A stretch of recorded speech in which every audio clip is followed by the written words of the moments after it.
Сәлеметсіз бе? Рухани сторителлинг тыңдап тұр. 5 уақыт намазы туралы айтып өтсеңіз. Сұрағыңызға рахмет, қуаныштымыз.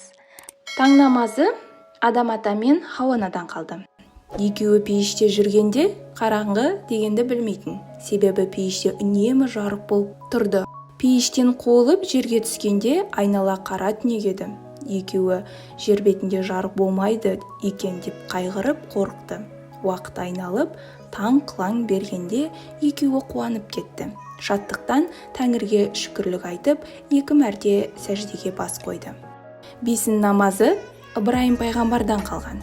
Тәңірісі оны сынап, жалғыз ұлы Смағұлды құрбандыққа шал деп бұйырды. Ибраим баласын ертіп тауға шыққанда күн шақырайып төбеге көтерілген еді. Ибраим сыннан сүрінбей өтті. Соңғы сәтте Алланың әмірімен көктен көк қошқар түсті.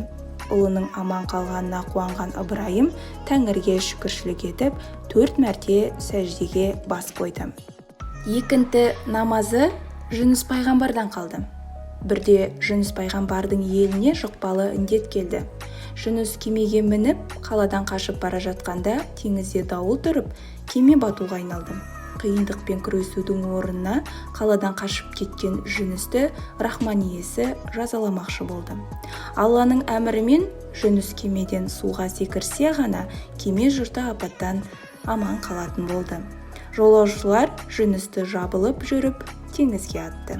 Сол сәтте оны дәу жайын балық жұтып қойды. Пайғамбар балықтың ішінде 40 күн жатты. 41-ші күні балық Жүністі қарыннан шығарды. Ол 40 күнде тәубеге келіп, биік рухани дәреже тапқан еді. Аспанға қараса, күн еңкейген шақ екен. Жүніс Тәңірге шүкіршілік етіп, 4 мәрте сәждеге бас қойды. Шам намазы Ғайса пайғамбардан қалды. Дұшпандары оны зынданға тастап, азаптың түр-түрін жасады. Оны ағашқа керіп өлтірмек болды. Сол сәтте аршы күрсі қозғалып, бүкіл періште дұшпанға қарғыс айтып, өлім тіледі. Бірақ Ғайсаның жүрегінде кек жоқ еді.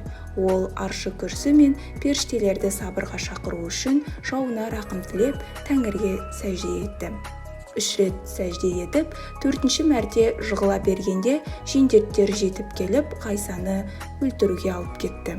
Содан бастап, шам намазында 3 бас қана намаз оқылатын болды. Құптан намазы Мұса пайғамбардан қалды. Ол көшіп келе жатқанда әйелі Сапураның толғағы келді.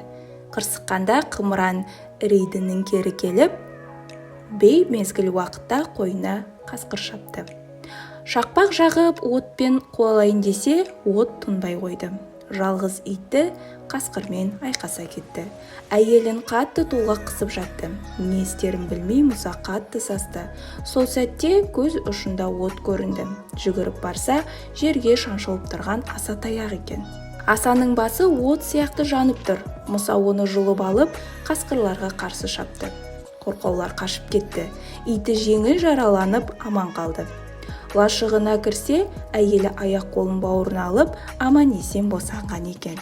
Қауіп қатерден аман қалғанына шүкіршілік етіп, Мұса 4 мәрте сәждеге бас қойды. Үтір намазы Әзіреті Мұхаммед пайғамбардан қалды. Алланың расулы миғражда ашқанда 8 пейішті аралады. Сайраған құстардың үніне, тәтті жемістердің иісіне мас болып, бір сәт есінен айырылғандай болды.